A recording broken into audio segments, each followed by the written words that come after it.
Selamat beribadah di bulan Ramadan.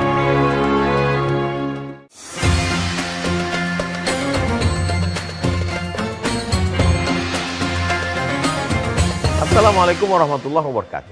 Sahabat Detikers dimanapun berada, mari kita syukuri nikmat Allah dengan mengucapkan Alhamdulillahirabbil alamin. Berselawat kepada Rasulullah dengan mengucapkan Allahumma sholli ala Sayyidina Muhammad wa ala ali Sayyidina Muhammad. Pada pertemuan Detik Kultum kali ini, tema kita adalah ikhtiar, tawakal, datangnya pertolongan Allah. Seringkali orang salah pasang antara ini. Ketika ditanya, kamu tidak usaha, kamu tidak ada ikhtiar, kamu tidak pergi cari nafkah, rezeki sudah dijamin Allah. Kalau rezeki tak akan kemana.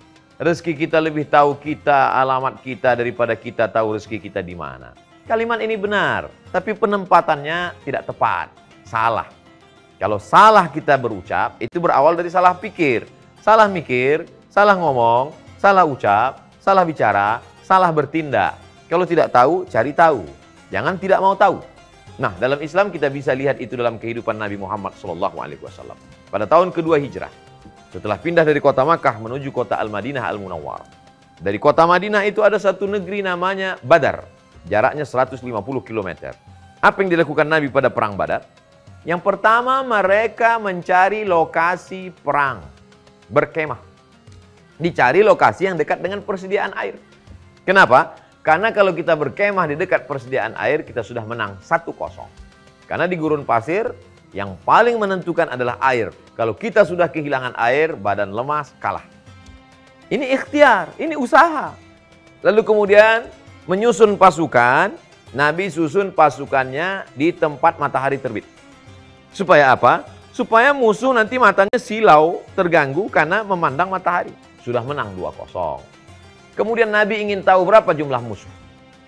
Otomatis pada suatu malam mereka mencari minum. Mengendap-endap ingin mencari tempat air minum. Tangkap. Tangkap tukang masaknya. Tanya, pasukan kamu berapa? Kata tukang masaknya, saya tidak tahu. Karena saya bukan panglima perang. Kamu kerjanya apa? Saya masak. Satu hari masak kambing berapa? Masak onta berapa? Dari berapa masak kambing, berapa masak onta, Nabi bisa tahu pasukan musuh berapa. Lihat cerdasnya Nabi. Siddiq, amanah, tabligh, fatanah. Kecerdasan. Jadi Nabi itu tahu segala sesuatu. Berkemah di mana, persediaan air, matahari terbit, pasukan disusun di awal hari. Supaya apa? Supaya merebut lokasi strategis. Dan mesti tahu berapa jumlah musuh. Jangan memandang musuh dengan mata yang rabun. Setelah siap semua strategi, baru berdoa. Nabi pada saat berdoa itu, biasanya orang kalau dia berdoa, topinya jatuh, sorbannya jatuh, kopiahnya jatuh, itu biasanya dia urus dulu. Nabi pada saat berdoa itu dia angkat tangannya, jatuh sorbannya dihembus angin. Datang Abu Bakar Siddiq menaikkan sorbannya ke tengkuk. Lalu kata Abu Bakar, hasbuka ya Rasulullah, cukuplah itu ya Rasulullah. Kata Rasul, tidak, aku tetap berdoa minta kepada Allah Subhanahu wa Ta'ala. Apa yang terjadi? Turun pertolongan Allah Subhanahu wa Ta'ala. Diturunkannya para malaikat yang menyertai pasukan perang Badar dan menang. Nabi Muhammad SAW meraih kemenangan pada tahun kedua hijrah. Seimbang antara usaha, tawakal, lalu kemudian datangnya pertolongan Allah Subhanahu wa Ta'ala. Begitu juga sebelum itu, 2 tahun sebelum itu pada saat hijrah. Apakah hijrah itu ujuk-ujuk tiba-tiba saja bismillahirrahmanirrahim, la haula wala quwata illa billah? Tidak sesimpel sesederhana itu. Ada yang menemani Nabi nanti di Jabal Sur. Itulah dia Sayyidina Abu Bakar Siddiq. Tapi Nabi mau bertolak ke sana, di tempat tidurnya itu mesti ada yang menggantikan dia. Saudara terdekatnya, sepupunya Sayyidina Ali bin Abi Thalib. Ali, kau saudaraku, kau menggantikan aku di tempat tidur. Nanti yang menemani aku di atas Jabal Sur adalah Abu Bakar Siddiq. Selama di atas itu 3 hari 3 malam. Malam Jumat, malam Sabtu, malam Ahad. Ahad malam Senin baru bertolak menuju Madinah Al-Munawwar. Singgah sebentar di tempat persinggahan. Maka mereka menginap selama 3 malam. Makanan siapa yang mengantar? Makanan diantar oleh Asma binti Abi Bakar.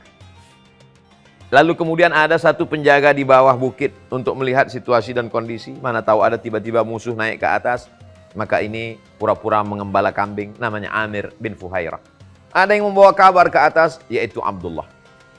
Update status. Bagaimana situasi kota Makkah? Kenapa mesti transit dulu? Karena pasukan kafir Quraisy sudah menyisir semua jalan menuju kota Madinah.